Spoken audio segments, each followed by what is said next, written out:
बता दें, supreme court ने सरकार में अपना पक्ष रखा है सुप्रीम कोर्ट में, और सरकार ने कहा है कि राष्ट्रपति ने उपराज्यपाल को बीजेपी को दिल्ली में सरकार बनाने का न्योता देने पर हरी झंडी दे दी है। दिल्ली में बीजेपी को सरकार बनाने का न्योता संभव हो गया है। सुप्रीम कोर्ट में उपराज्यपाल की ओर से यह जानकारी दी गई। बड़ी खबर यह, सुप्रीम कोर्ट ने उपराज्यपाल को फटकार भी लगाई है कि पहले उन्होंने इस बात की जानकारी क्यों नहीं दी। राष्ट्रपति ने बीजेपी को बुलाने पर मंजूरी दे दी है। उपराज्यपाल नजीब जंग ने राष्ट्रपति प्रणब मुखर्जी को सिफारिश की थी कि बीजेपी सबसे बड़ी पार्टी है, इसलिए बीजेपी को सरकार बनाने का मौका दिया जाना चाहिए। राष्ट्रपति की तरफ से इस पर हरी झंडी मिलने के बाद आज केंद्र सरकार की तरफ से उपराज्यपाल ने पक्ष रखा और कहा कि राष्ट्रपति ने ग्रीन सिग्नल दिया है कि बीजेपी को सरकार बनाने का इन्विटेशन दिया जाए। तो अब एक ये संभावना कि उपराज्यपाल बीजेपी को दिल्ली में सरकार बनाने के लिए न्योता दे सकते हैं। राष्ट्रपति की सहमति की जानकारी दे दी गई है सुप्रीम कोर्ट में, और सबसे बड़ी पार्टी के तौर पर बीजेपी को अगर इन्विटेशन मिलता है तो पेच यहां फंसा है कि आखिर बीजेपी कैसे बनाएगी सरकार, कैसे मुमकिन होगा बीजेपी के लिए दिल्ली में सरकार बनाना, क्योंकि बहुमत के आंकड़े से बीजेपी 3 सीट फिर भी दूर रह जाती है। फिलहाल बीजेपी के पास कुल मिलाकर जोड़ तोड़ करने के बाद भी 31 विधायक होते हैं और बहुमत के लिए चाहिए 34 विधायक। प्रभाकर मिश्रा हमारे सहयोगी और ज्यादा जानकारी के साथ जुड़ रहे हैं। प्रभाकर, क्या कुछ हुआ कोर्ट में और सरकार की तरफ से क्या पक्ष रखा गया? आखिर ये कब तक चलेगा, कब तक यूं ही जो प्रेसिडेंट हुए हैं? देखिए, जब सरकार की तरफ से आज एडिशनल सॉलिसिटर जनरल नरसिम्हन ने कोर्ट को ये बताया कि जो उपराज्यपाल ने राष्ट्रपति को चिट्ठी लिखी थी और उसमें जो मांग की गई थी, जिसमें कहा गया था कि सिंगल लार्जेस्ट पार्टी होने के नाते बीजेपी को सरकार बनाने के लिए निमंत्रित किया जा सकता है, आमंत्रित किया जा सकता है, तो उस पर राष्ट्रपति ने जवाब दे दिया है, राष्ट्रपति ने सहमति दे दी है।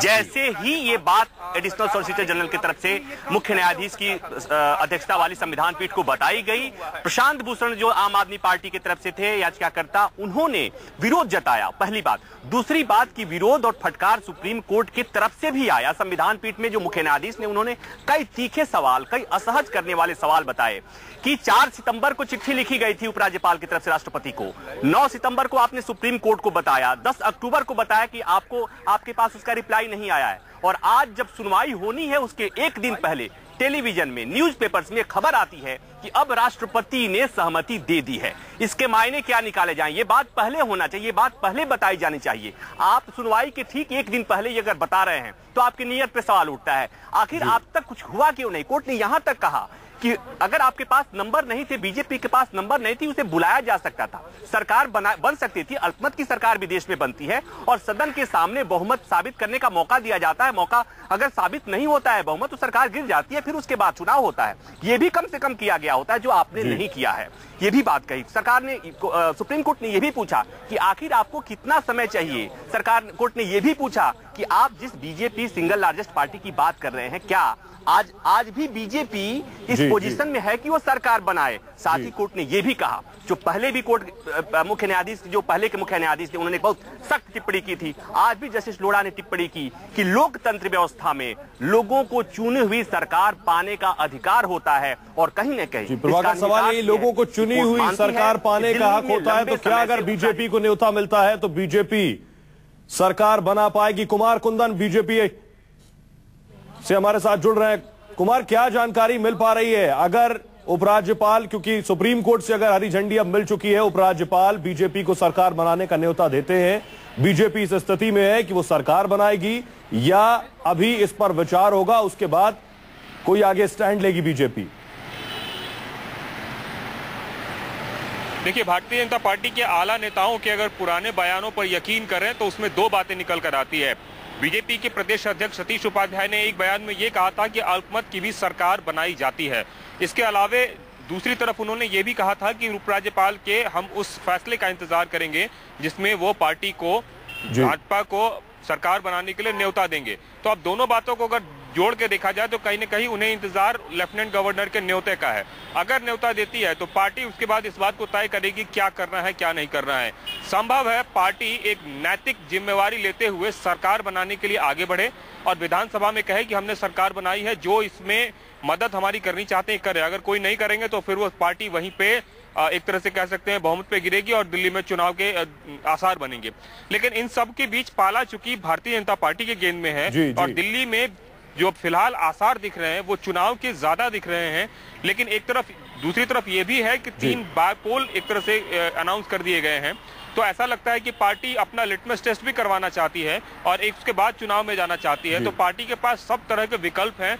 इन विकल्पों पर संभव है तब चुनाव की बात हो जब एक बार लेफ्टिनेंट गवर्नर अपनी तरफ से बुलावा भेजें और उस बुलावे के बाद पार्टी के पास विकल्प खुला है, या तो सरकार बनाए, इस पर संभावनाएं तलाशे, या फिर चुनाव पर जाए। प्रभाकर, सुप्रीम कोर्ट की तरफ से आखिरी कमेंट क्या था कि बीजेपी को सरकार बनाने के लिए आप न्योता दे दें, भले ही वो बहुमत साबित करने की स्थिति में ना हो?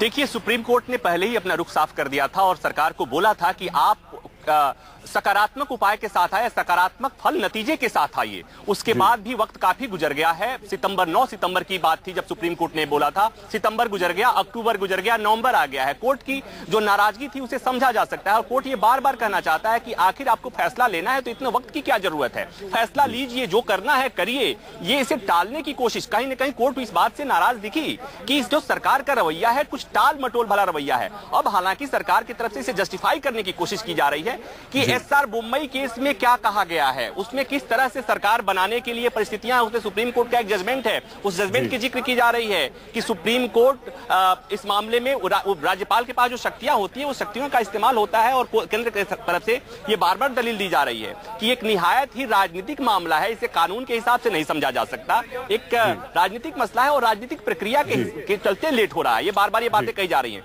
तो मतलब साफ है कि सहमति मिल गई है, जैसा बताया गया कोर्ट में कि राष्ट्रपति ने कह दिया उपराज्यपाल को कि आप बीजेपी को बुला सकते हैं सरकार बनाने के लिए। लेकिन सवाल वही जो कोर्ट, कुमार, मेरा सवाल आपसे ये, बीजेपी अब इस स्थिति में आकर खड़ी हो गई है कि बीजेपी ये कह सकती है कि उपराज्यपाल की तरफ से हमें न्योता था, सुप्रीम कोर्ट ने ग्रीन सिग्नल दे दिया, लेकिन अब हम क्योंकि पहले से कह चुके हैं कि हम जोड़ तोड़ कर सरकार नहीं बनाएंगे, नैतिकता यही कहती है कि हम फिर से चुनाव में जाएंगे। अब उस कंडीशन में आकर बीजेपी खड़ी है, क्या ये कह सकती है?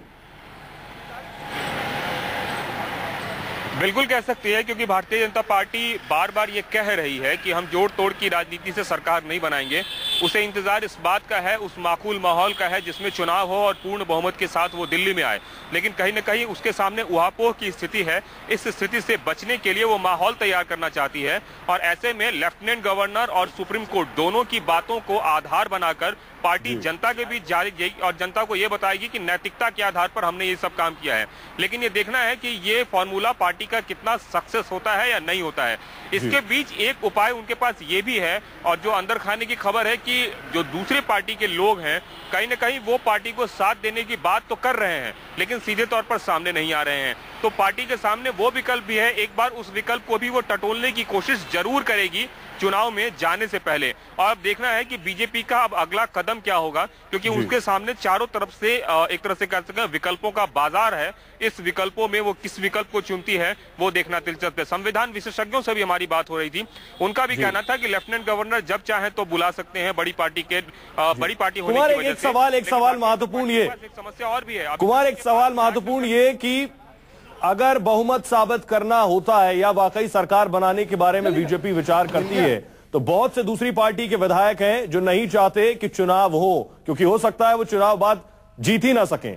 इसलिए वो लोग साथ आ सकते हैं बीजेपी के, बीजेपी इस पर भी विचार कर सकती है। सुहेल, अगर दिल पे हाथ रख के विधायकों से पूछिए तो एक विधायक दिल्ली में शायद ऐसा मिले जो ये कहे कि दिल्ली में चुनाव होने चाहिए। जी मैंने कहा है कि उचित समय पर उचित प्रक्रिया आपको जरूर दे देंगे हम, और 2:30 बजे मेरी प्रेस है, उसमें मैं आपसे जो भी बात करनी होगी तब बात करूंगी। सर, प्रदेश अध्यक्ष को आप सुन रहे थे, 2:30 बजे प्रेस कॉन्फ्रेंस करेंगे और उसके बाद तस्वीर साफ करेंगे। सतीश उपाध्याय को आप सुन रहे थे, क्या कुछ कह रहे हैं, फिर से सुनते आइए। जो हमने पहले कहा था वही स्थिति आज भी है। ऑफिशियल इनवाइट आया अभी तक आपके? मैंने कहा ना, आपको उचित समय पर जो हमको कहना होगा निश्चित रूप से आपको बताएंगे। सतीश उपाध्याय सुन रहे थे आप, उनका कहना है कि जो स्थिति पहले थी वही स्थिति अब भी है। 2:30 बजे प्रेस कॉन्फ्रेंस करके तस्वीर साफ करेंगे। कुमार, सतीश उपाध्याय के इस बयान से लग रहा है कि वो प्रेस कॉन्फ्रेंस में कुछ ऐसा कहने वाले हैं कि अब तक हम पे इल्जाम लगते रहे, हम खरीद फरोख्त कर रहे हैं, 4 बार इस तरह के इल्जाम लग चुके हैं, लेकिन हमारे पास अब सरकार बनाने का मौका है, हम सरकार नहीं बनाएंगे, हम चुनाव में जाएंगे। यह संभावना प्रबल लग रही है सतीश उपाध्याय की इस बयान के बाद। कह सकते हैं सुहेल आप एक बार, क्योंकि सतीश उपाध्याय उस स्थिति में पार्टी को नहीं लाना चाहते जिसमें कि चुनाव में जाने से पहले उनमें 10 तरह के तोहमत लगे। अभी तो सिर्फ लोग एक ही बात कह रहे हैं कि दिल्ली में आप चुनाव नहीं करा रहे हैं, लेकिन अगर जोड़ तोड़ की राजनीति से कल की तारीख में कोई सरकार बनती है तो निश्चित रूप से एक नैतिक दबाव भारतीय जनता पार्टी पे होगा और उस दबाव का खामियाजा कहीं आने वाले चुनाव में न भुगतना पड़े, इस स्थिति से बचने के लिए इस तरह के उपाय भी किए जा रहे हैं, ऐसी कयास लगाए जा रहे हैं। जहां तक सतीश उपाध्याय की बात है तो वो बार बार कहते आए हैं कि हम सारे विकल्प हमारे सामने खुले हैं। अब निश्चित रूप से देखना है कि वो किस तरीके से निर्णय लेते हैं। क्या वो मॉरल विक्ट्री का सहारा लेने की कोशिश करते हैं या फिर विधानसभा के अंदर एक बार जाके, और जिस तरीके से अरविंद केजरीवाल ने विधानसभा से अपना इस्तीफा देने की बात की थी उस तरीके से भारतीय जनता पार्टी भी इस्तीफा देती है, ये देखना दिलचस्प होगा। और इस पूरे राजनीतिक घटनाक्रम में और पूरे जो वाकया हो रहा है उसमें सिर्फ और सिर्फ राजनीति नजर आ रही है। इसमें अब दांव पेच की गुंजाइश जो दिख रही थी और जो तकनीकी बातें दिख रही थी, अब उनकी बातें कम, सिर्फ और सिर्फ राजनीति हो रही है। सुहेल।